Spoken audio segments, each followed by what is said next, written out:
तो छोटा बालक रहता है। अब राजा महाराजा बैठे एक से एक तगड़े, खूब खाए पिए, हट्टे कट्टे मोटे ताजे। और जैसे ही देखा ये छोटा सा बालक जा रहा धनुष तोड़ने के लिए, हंसने लगे, ठिठोली करने लगे। अरे इसके बस की बात है? इसके बस की बात है?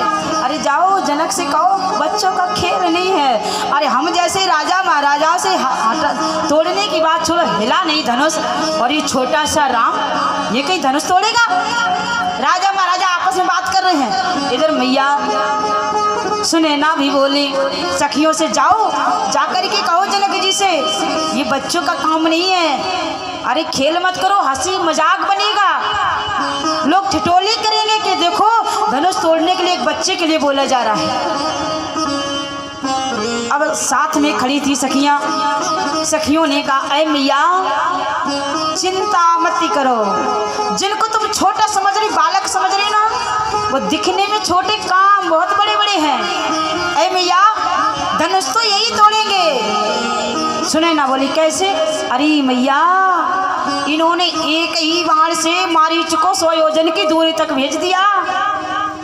और अरे बड़े काम है, एक बाण से ताड़िका का वध कर दिया।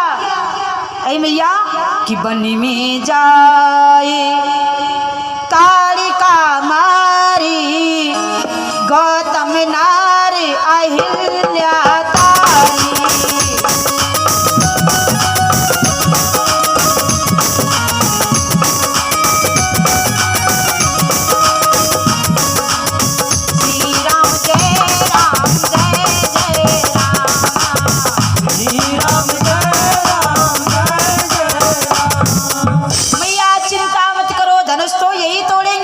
सुनैना बोली इतना छोटा सा बालक। सखियां बोली शंका मत करो माँ, विश्वास रखो।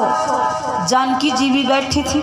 अब जानकी जी भी मन में शंका हो गया, पता नहीं कि हमारे प्रभु इतने छोटे हैं, यहाँ बड़े बड़े राजा महाराजा बैठे, किसी से धनुष उठाने की बात छोड़ो, हिला तक नहीं, और हमारे प्रभु तो छोटे हैं, पता नहीं धनुष टूटेगा भी कि नहीं टूटेगा।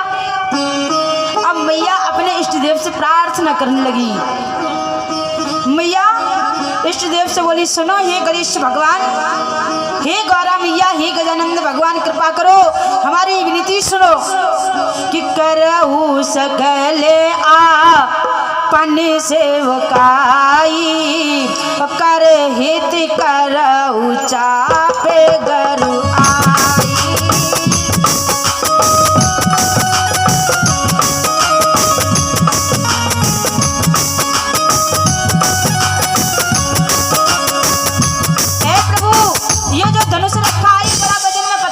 भारी होगा, पता नहीं हमारे राघव सरकार उठा भी पाएंगे कि नहीं उठा पाएंगे, कृपा करो वजन में हल्का कर दो। कि बार बार विनती सुन मेरी, करहु चाप गरुता अति थोरी, कृपा करो ये जो गरु ज्यादा हो उसका हल्का कर दो। गणेश भगवान प्रसन्न हुए। गणेश भगवान ने कहा मैया कितना हल्का कर दूं, हमको ये तो बताओ, धनुष का भार कितना कर दें कि राम जी उठा लें। अब मैया जानकी जी के मन में संदेह है। जानकी जी बोली जितना भार है ना उसका आधा कर दो। अब जैसे ही आधा करने के लिए चले तो मैया के मन में शंका हो गया, पता नहीं आधा भी नहीं उठा सके तो। ये प्रभु आधा नहीं, आधे से भी आधा कर दो। अब आधे से आधा हल्का वजन करने लगे तो फिर से मैया बोली नहीं, आधे से भी आधा अगर राम जी नहीं उठा पाए तो। मैया बोली सुनो गणेश जी, जितना हमारे राघव सरकार वजन उठा सके आप उतना वजन कर दो। प्रार्थना करते हैं। और इधर राम जी जा रहे धनुष के पास में।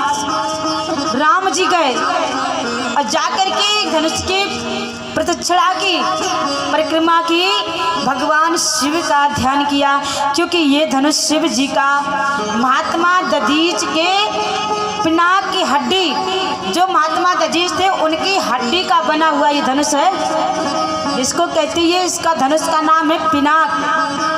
जो राम जी ने धनुष तोड़ा है ना, शिव जी का धनुष, इस धनुष का नाम है पिनाक। महाराज अब जैसे ही राम जी प्रतीक्षा किए, शिव जी से प्रार्थना की, हे प्रभु आप आपका धनुष है आज खंडन करने जा रहे हैं, अपने इस दास को क्षमा कर देना। और एक पैर दाहिने पैर के अंगूठे से पृथ्वी का भार साधा। हे शेषनाग, पृथ्वी को आप बचा के रखना, क्योंकि ये धनुष टूटेगा तो तीनों लोकों में गूंज होगी।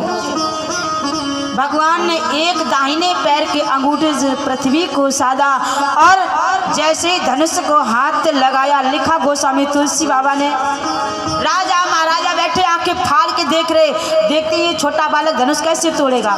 परंतु कि लेती चढ़ावत खेचती गाड़े, काऊ न लखा देखे सब ठाड़े।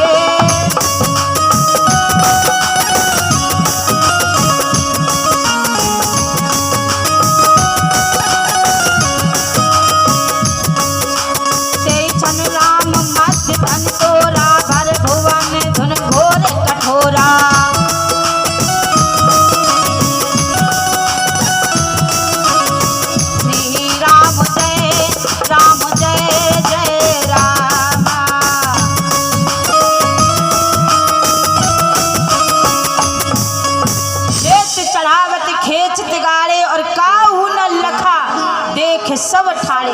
राजा महाराजा देखते ही रहे कब धनुष टूटा, लेकिन किसी ने नहीं देखा, किसी ने नहीं देखा। सब खड़े के खड़े ही रह गए, कब उठा धनुष, कब टूटा। और जैसे ही धनुष का खंडन हुआ, तीनों लोकों में गई भरे भुवन धुन घोरे कठोरा। तीनों लोकों में ऐसी गर्जना हुई, पृथ्वी हिली। जैसे ही धनुष का खंडन हुआ, इधर जानकी जी की सखियां जानकी जी से बोले, अरे सखी, ये ले जिनको अभी बाहर में देख के आई थी ना, तेरे पति, तेरे बड़े, तेरे योग्य वरमाला लेकर के चलो सखी।